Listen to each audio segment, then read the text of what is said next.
Hello YouTube, Doc is here and this is Ryze Ultimate Tutorial.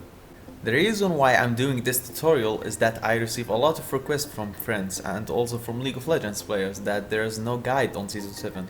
And also to stop the trash community. First, let's see its runs and masteries. There is two types of runs. Flat runs and early runs. Before that, you must know that everything in League of Legends has a weaknesses and strengths. And that's what each of these runs has. The runs I prefer is the flat runs. Why? Because it gives you a lot of advantage on late game, and usually diamond games are kinda sucks, so they won't let you end early unless you completely destroy the top lane, or sometimes they do. This runs which I recommend for low elos. If you are a silver or gold or bronze or even platinum, you usually will be matching with teams who runs fast, and that's really bad. If the team saw that the score is 5-0 and every lane is lost, they might open mid even if it's 9 minutes of the game. They just give up. So you will need to have presence in the game and carry it by your own. God be with you, son. Good luck with your ill health. And about Ryze masteries, there's 3 masteries I've tried that works on him, and there's only one I always use. It's different, but I feel comfortable with it. First one is 12-18-0. Which is activating the Stormrider Surge. It's the best masteries if your enemy has a slow and ghost summoners like Olaf or Mundo. And it's used when your opponent is AD.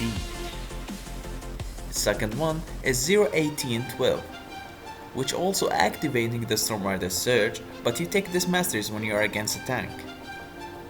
Third masteries is a mid lane masteries, which activating the Thunderlords for huge trades, and you can one shot with it late game, but I prefer Stormrider Surge because I always get camped from the enemy team jungler, so with Stormrider Surge at least I can escape without burning sums.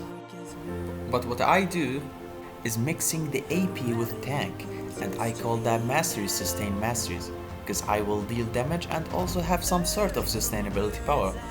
It helps me dealing damage, and if I lose that trade or having gank that made me lose some HP, I will get health regen from recovery.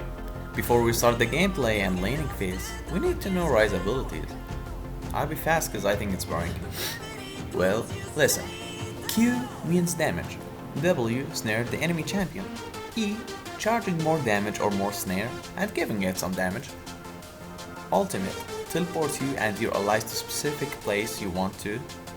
And of course we know Ryze passive that he deals extra damage based on his mana. And the new thing is that every 100 AP gives him 5 extra mana based on his mana also. Now you know what his abilities do. Let's leave them alone and talk about his Q passive. If your Q has a cooldown and you casted E or W, it resets the cooldown of your Q.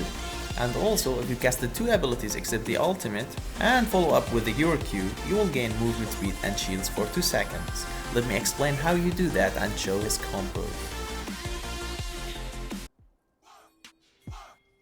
And we're back boys in game helping Warwick at the red buff. Usually junglers don't ask your help if you are Ryze top lane, because they will not get good leash from you, but Warwick started W, so I guess I can help him a little bit.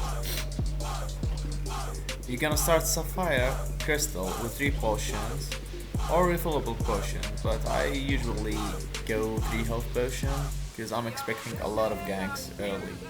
Because when they see like 170 games on Season 7 playing Ryze, they always gank me. You'll need to freeze the lane early because the new meta on jungle, that jungler can gank you super early game and burn your sums or kill you sometimes. So you'll need to be careful and make sure to control your lane.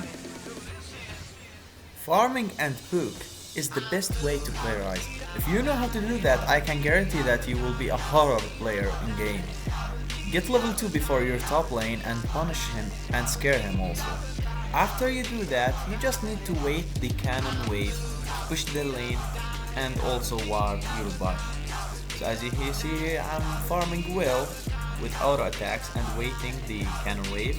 And if you kill the minion with your E, the ability will move to the near minions or champions from enemy team, which gives you a great push advantage.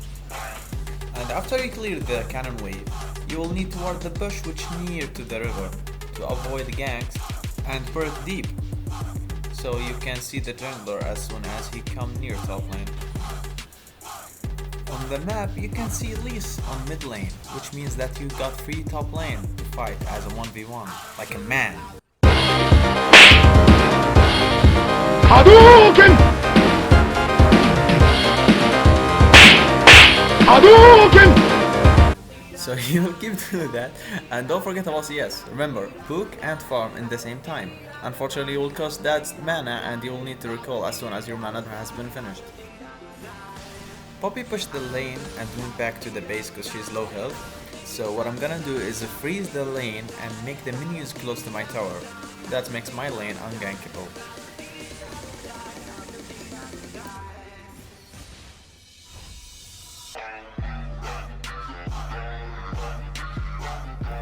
So as you see here, we got back to the base with 35 CS. Best item to start with on top lane is Tear of the Goddess. Buy another Sapphire Crystal if you can afford another one, because you will need a lot of mana in lane.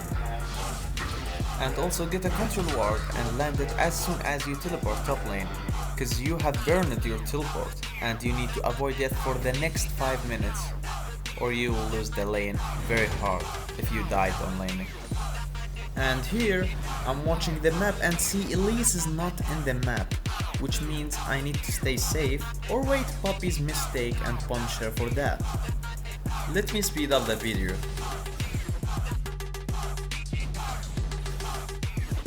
And here's the next level of warding which I made, is to ward in front of that plant and also destroy it. So you will see the jungler when he's coming and also avoiding him from hopping from that red plant. But unfortunately Elise was waiting me inside the bush, and what I did is snare her and made the shield combo. So as you see the movement speed from the passive and masters, that's why I prefer the Stormrider Surge.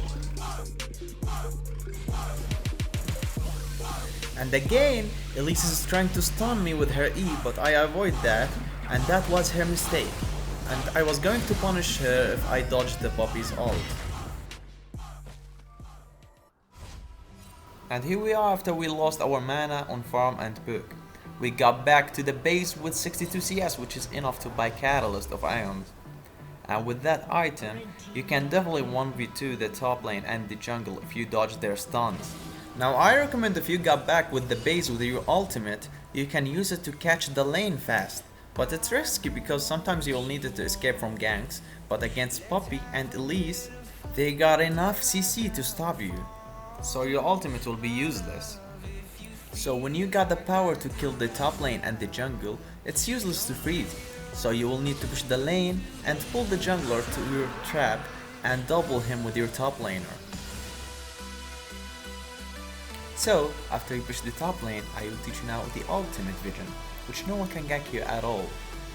And that helps you also with mana.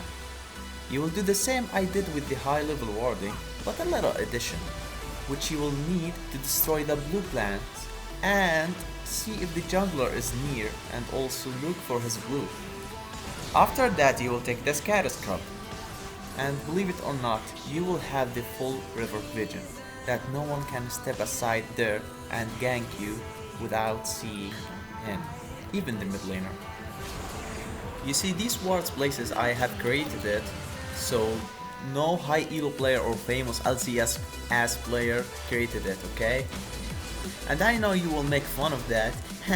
Uni trash players wanna teach us how we do it. Guess what, motherfuckers? I can beat West players, I can beat North America players, and guess what? I can also beat Koreans.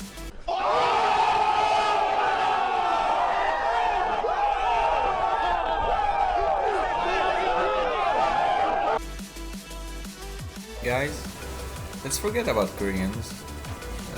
You know, I was joking.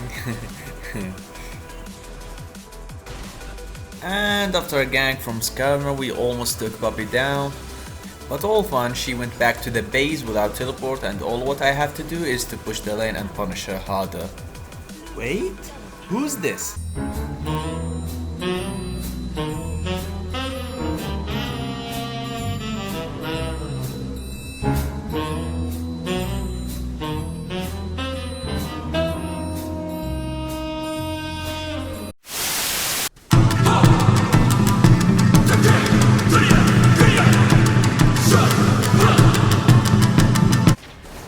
Get the fuck off!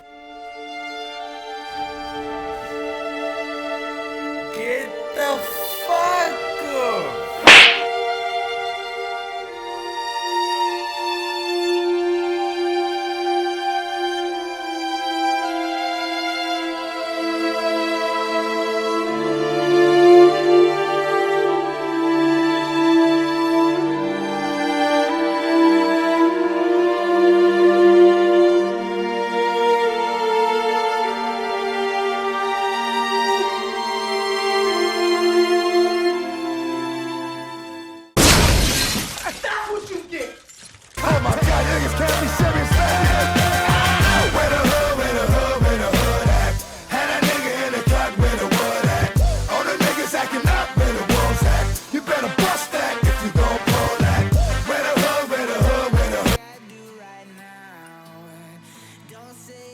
And here's the first video, boys, of the tutorial how to play Ryze. Unfortunately, I couldn't make top and mid lane guide with the combos in one video, because the video will take much longer, which I hate, and I'm sorry also for the quality of the video, because I'm lazy to make a good one. Leave a comment if you have a question, and like the video if you love the edit. Part 2 will be uploaded soon, so stay tuned and have a nice day. Thank you.